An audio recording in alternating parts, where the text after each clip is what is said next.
Hi, everyone. We welcome you from ITSS Verona to our next session from the Human Security team. So today we're going to be talking about an incredibly salient topic that you've probably been following on the news in recent weeks and months. So let us introduce our brilliant speaker who we're very grateful to be with us today. Today, we're talking to Professor Tracey German, a professor of the Defense Studies Department at King's College London, whose research focuses on Russian foreign and security policy, particularly Russia's use of force in post-Soviet states and spaces, conflict and security in the Caucasus and Caspian regions, and the impact of NATO and EU enlargement on Russia's relations with its neighbors. So we're extremely lucky to have her. Prior to her work in the Defense Studies Department, she taught at RMA Sandhurst and the University of Aberdeen. She's also an associate fellow at RUSI and speaks Russian and has traveled broadly through the post-Soviet area. Thank you so much for being with us today, Professor. We are extremely grateful for your time and collaboration. Pleasure. It's nice to be here. Thank you for the invitation. Of course. And well, we are very excited to talk to you because over the last few months, we've seen the development of the Ukrainian conflict and the preoccupying consequences it has had for human security across Eastern Europe, particularly in Ukraine. So over the next 20 minutes, approximately, we want to hopefully delve into the dynamics of that situation. So precisely, as our focus is on human security, we've seen this human security crisis derive from Russia's intervention in Ukraine, affecting both those remaining in the state from bombings, direct violence, or more indirect lacks like food insecurity or lack of access to medical supplies, but also those trying to flee and find safety in neighboring states. Particularly, we've seen cases of human trafficking, family separation, and precarity of those struggling to leave as soon as possible. So how do you preview Russian policy in and toward Ukraine evolving over the next few months? And in what ways do you think that those developments in policy might condition future impacts and developments in human security? That's a really interesting question, because I think when we look at what's happening in Ukraine, and that has been happening since Russia's invasion in February, the human security side is often, whilst it's one of the most immediate impacts, it often doesn't get the attention that it should. And I think there's a variety of different levels here. I mean, obviously, there's the immediate humanitarian impact of this crisis on the people in Ukraine. You were talking there about those directly impacted by the war. And, you know, if we look at the figures for people that have left their home in Ukraine as a result of this war so far, according to the United Nations, just over 5 million have left Ukraine completely for neighboring countries. But you've got another 6.5 million who are internally displaced in the country itself, you know, and living throughout this war. So that's over 11 million people moving, leaving their homes, their families, and all of the implications that come with that. And so many of those 11 million will be children, be women. And I think the impact on you know, for example, children, the lack of access to education and what that means moving forwards is huge.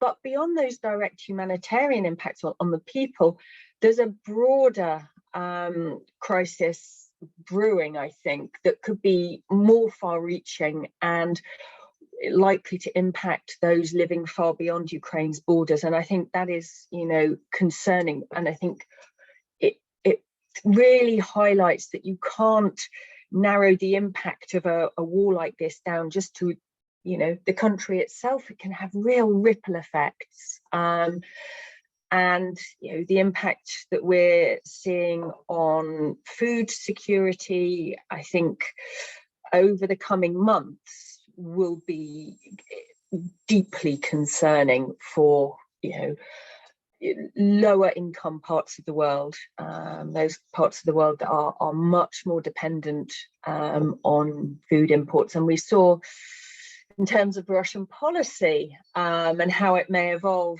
a couple of days ago, the Russian officials trying to make a connection between the sanctions that have been imposed on Russia in the wake of its invasion by predominantly Western countries, and the safe passage of Ukrainian ships and exports, grain exports out of ports through the Black Sea into international markets. So really trying to essentially say, to the West, if you don't lift sanctions, then it's going to be your fault. If we see, a food security crisis across the world, in Middle East, North Africa, Sub-Saharan Africa, those countries that are reliant on imports of grain, for example, from Ukraine, or fertilizers, etc. We've seen Russia directly trying to make that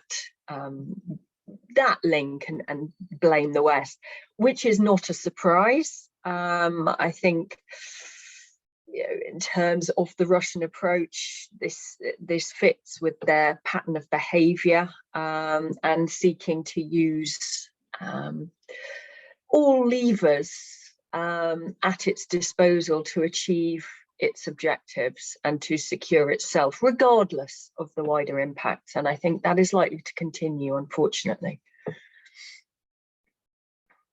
That's so interesting, because you're talking about these multidimensional impacts and the way that human security can be leveraged as a policy choice or a policy driver. And I think that we've all been following sort of the UN's calls for grain to be able to be transported due to its effect, for example, on the World Food Program and its ability to continue its operations. And do you think, for example, it seems like the West isn't bending in terms of the sanctions imposed, and there's been a more or less coherent approach among European sort of Western states? Do you think that these kinds of coercions or these kinds of sort of connections that Russia is trying to make are likely to change international policy? Because it's true that while all states have been affected, Russia's economy and sort of political life has seen transformation or a slight, it's become slightly more severe or controlled, if that's one way to put it, over the next few months. So how might that project into the future? Predictions are always difficult, but I think what we've seen so far in terms of the Western response and the unity of action so far obviously has surprised Moscow, and I think they were perhaps hoping or counting on a less unified response, and I think they were perhaps, in the run-up to their decision to invade Ukraine in February, perhaps thinking that the response from the West would be less coherent than we've actually seen. But I think whilst that unity of action from the West has been, laudable, and it's been absolutely vital in terms of where we are today, it's moving forwards that it's going to become more and more difficult, I think, for that unity and cohesion to remain, because we're going to see, and we're beginning to see it, I know in the UK, we're seeing a real crisis in terms of the cost of living, high energy prices, both in terms of petrol, fuel for your cars, but fuel for heating your home, electricity, the cost of food in the shops. Everything is really spiraling, and we're going to see that, I think, repeated in countries across Europe, the broader West, and whether that then begins to impact on political decision making with regards to Russia, I think will be a key area to watch, because if governments begin to see that these rising prices are beginning to make life very, very difficult for their populations, and there's beginning to be popular unrest and internal kind of concerns raising, questioning government's decisions.